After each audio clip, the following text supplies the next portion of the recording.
So I'm going to go over the dumbest part of the big, beautiful bill. Now, before I do that, I've got 4 kids. I'm worth $5 million plus. I've got a couple different businesses, work from the ground up. And one of these factors that I want to go into first, right off the bat, to help everybody here, the Trumpinators, I'm sure, are probably already clicked off. They don't want to hear it. And all the lefties are like, yeah, let's hear this guy. There is some really, really good stuff inside of the big, beautiful bill. There's some R&D stuff. There's a lot of large tax deductions for standard large tax deduction. There's a lot of stuff related to 1099s for normal people to now make up to $2,000 a year from different areas and not have to get taxed on that $2,000. It had been decreased to $600. So like stuff like that is really, really beneficial and can go a long way for a smaller individual that doesn't have a large net worth. Now, there's also a lot of real shady stuff in here.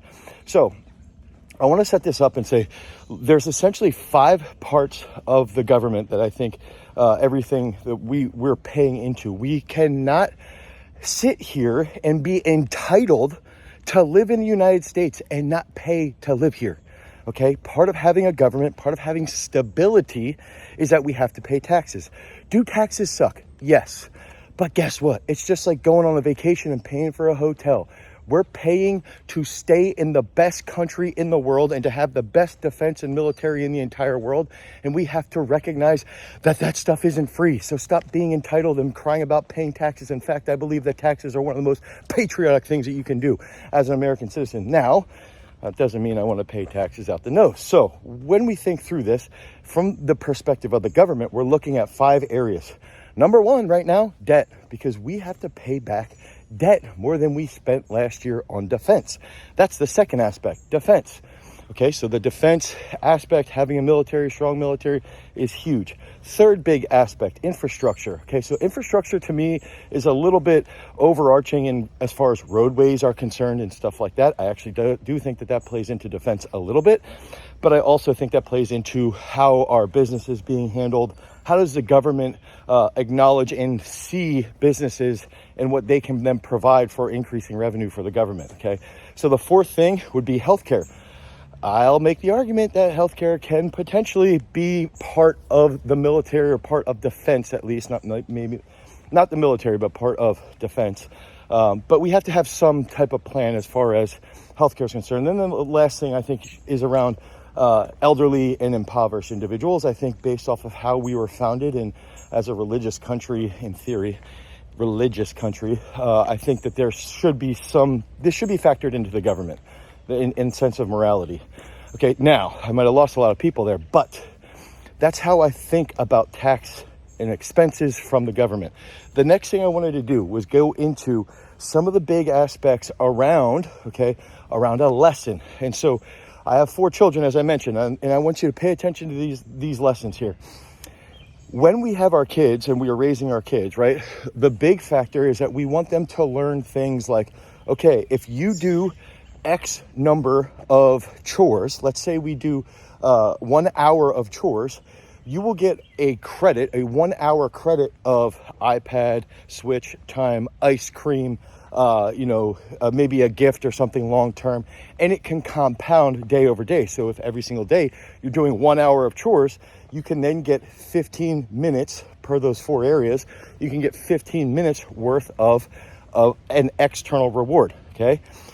So what ends up happening is a lot of the older kids, the 2 older ones, have figured out like, hey, I'm going to do something that sort of compounds so that by the end of 2-3 weeks, I have a lot more than if I'm the younger kids who are just doing 15 minutes.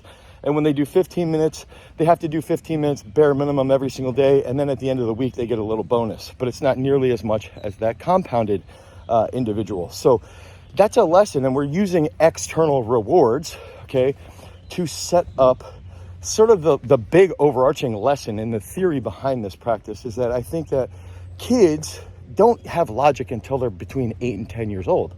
And so if we can con them a little bit, as bad as that sounds, it's not truly conning, but if we can educate them over time with habits that eventually they will learn over a long period of time, that those habits provided a rewarding aspect, meaning they now want to work an hour because it's rewarding. They get stuff done and they feel good about it, right? And they're tying that to to that long-term work.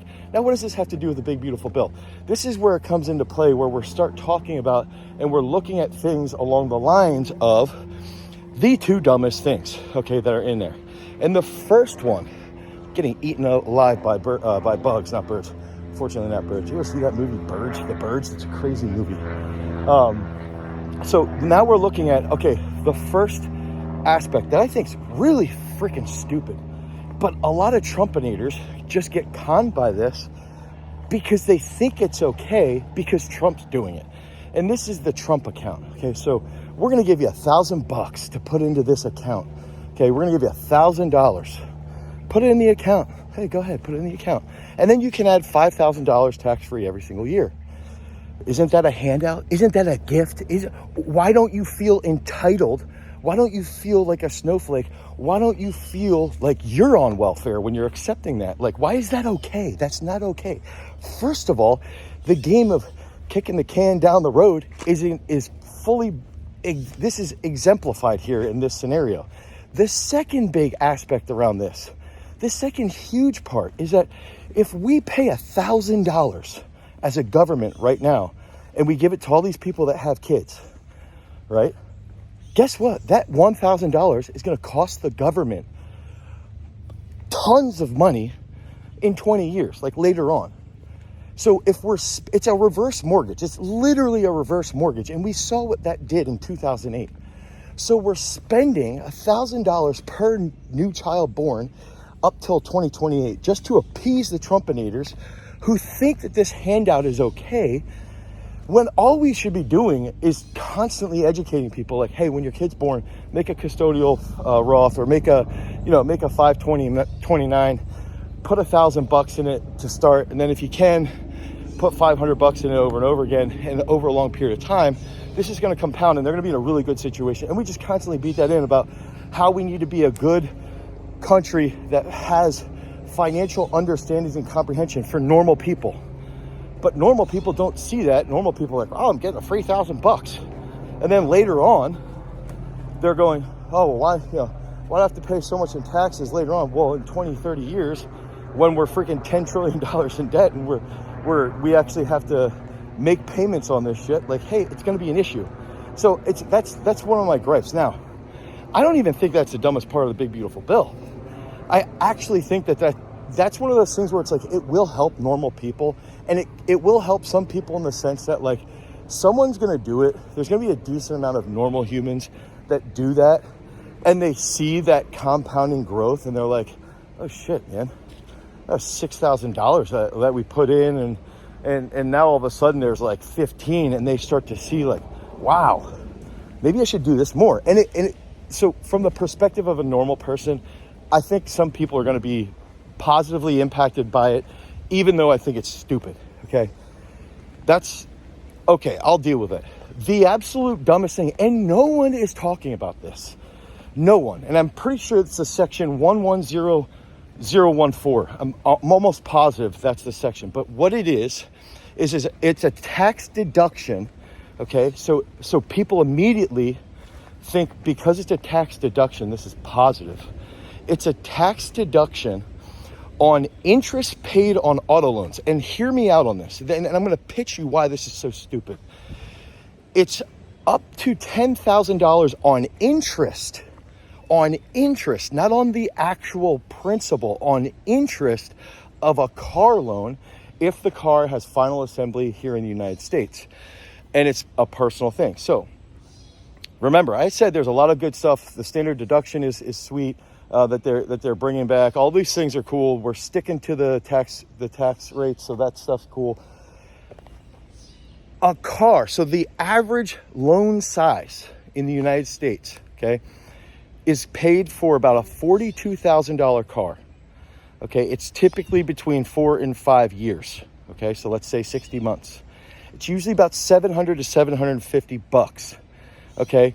Maximum, you're going to see interest around, let's say at like 6 to 7% on that, like, I don't know, 5K, 6K. And that might be over the entire life of the actual loan, like over the entire time frame of the loan for a normal person and who's buying that car. Now, there's also a limit. You can't make more than 100K and qualify for this $10,000 interest per year that you can have tax deducted.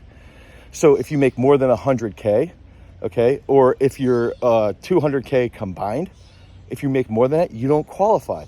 Now, the interesting part here is there's so many deductions for high earners in the big beautiful bill that, like, some of these high earners are going to be able to take advantage of this because they'll be able to work their salary down, their tax deducted salary down to, probably under 100K. But if you have a normal person, okay, and they're spending $750 a month on a car, not on a home that provides stability for their family, where if you grow up in a house and you grow up in one or two homes in your entire life, you have higher performance of educational scores, you have higher performance on job and on a positive impact on GDP. Not on that, it's on a car loan. Now, there is a mortgage deduction. I think it's up to $750K. There is something with that in place, which is positive, another positive. So I'll give the Trumpinators, I'll rub the Trumpinators back so that they feel better about it. But when we look at this, essentially what we would see is that we would want someone, because they have to make under 100K. So let's say you're making $80,000 a year, and to get, let's say, like $8,000 in interest a year deducted off of this, because that's what your car loan interest would be, you'd be buying like $100,000 to $130,000 vehicle.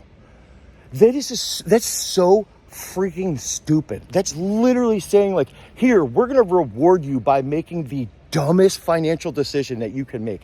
But you have a tax deduction, so you're going to feel good and you'll keep voting for us. Like, it's so freaking mind-blowing. And I think that that's one of those examples. It literally is an embodiment of the entire bill that's going to cost the country $3 trillion by, 2030? So maybe a little bit longer than that. But it's like, we're kicking the can down the road, and that aspect, the dumbest part, is the auto loan interest deduction is so stupid. And to go back over this is like the whole purpose of it is to just say, like, oh, well, look, we're bringing back manufacturing for vehicles in the United States, and this is how we're going to support it. But by doing so, we're telling people that should only be buying a car. I have a rule of thumb that my wife and I should each drive cars until we have 150,000 miles on them.